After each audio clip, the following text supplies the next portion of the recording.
नमस्कार सभी को। आज मैं आप सबको शरद पूर्णिमा के बारे में बताऊंगी कि इस साल शरद पूर्णिमा कब मनाई जाएगी, क्या मुहूर्त है और क्या विधि है। ध्यान से सुनिएगा। आश्विन मास के शुक्ल पक्ष में आने वाली पूर्णिमा को शरद पूर्णिमा कहा जाता है। हिंदू कैलेंडर के हिसाब से शरद पूर्णिमा सबसे प्रसिद्ध पूर्णिमाओं में से एक है।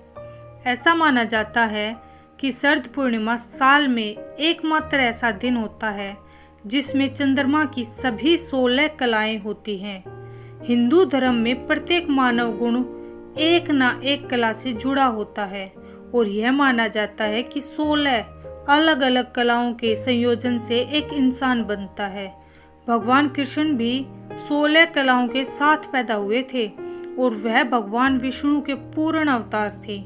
यह भी बताया जाता है कि भगवान राम का जन्म केवल 12 कलाओं के साथ हुआ था। शरद पूर्णिमा को कौमुदी व्रत और कोजागर व्रत नाम से भी जानते हैं।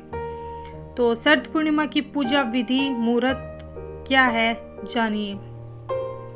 शरद पूर्णिमा तिथि 9 अक्टूबर 2022 को 3:44 से शुरू हो रही है, जो कि 10 अक्टूबर 2022 को 2:26 पर समाप्त होगी।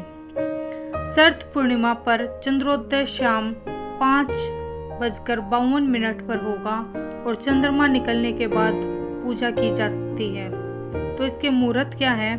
शरद पूर्णिमा के दिन जो मुहूर्त होते हैं वो क्या होते हैं? ब्रह्म मुहूर्त है, वो होगा 4:40 से सुबह शुरू होकर 5:29 सुबह, और गोधूली मुहूर्त होगा 5:40 शाम को 6:10 पर। तो इसकी पूजा विधि क्या है? शरद पूर्णिमा की पूजा विधि। शरद पूर्णिमा के दिन महिलाएं प्रातः उठें और स्नान करें।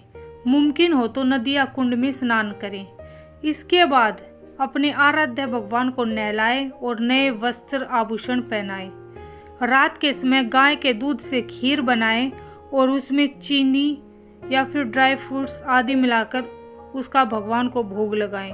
इसके बाद रात में जब चंद्रमा आकाश में ऊपर की ओर हो उस समय चंद्रदेव की पूजा करें, उन्हें खीर अर्पित करें। इसके बाद खीर को चांद की रोशनी में ही रखे रहने दें और अगले दिन सुबह उसका सेवन करें।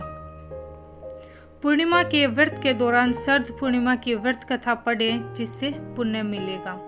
तो जो शरद पूर्णिमा पर जो खीर बनाई जाती है उसका भी विशेष महत्व है। चलो बताते हैं आपको।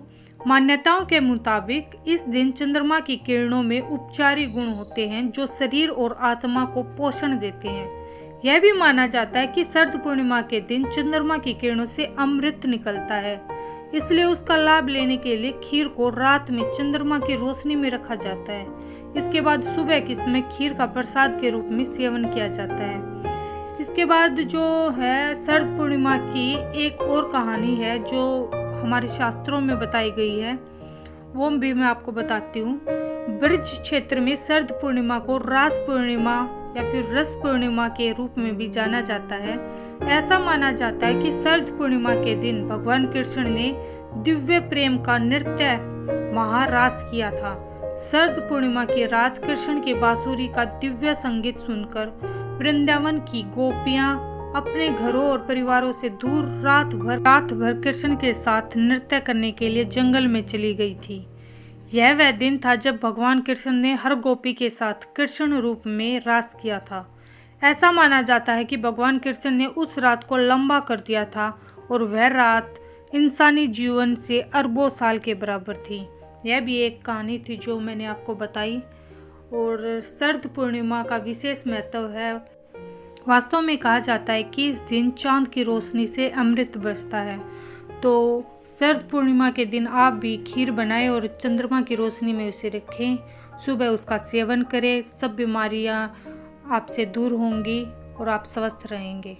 अगर आपको मेरी दी हुई जानकारी अच्छी लगी हो तो प्लीज़ मेरे चैनल को लाइक, शेयर और सब्सक्राइब करिएगा। धन्यवाद।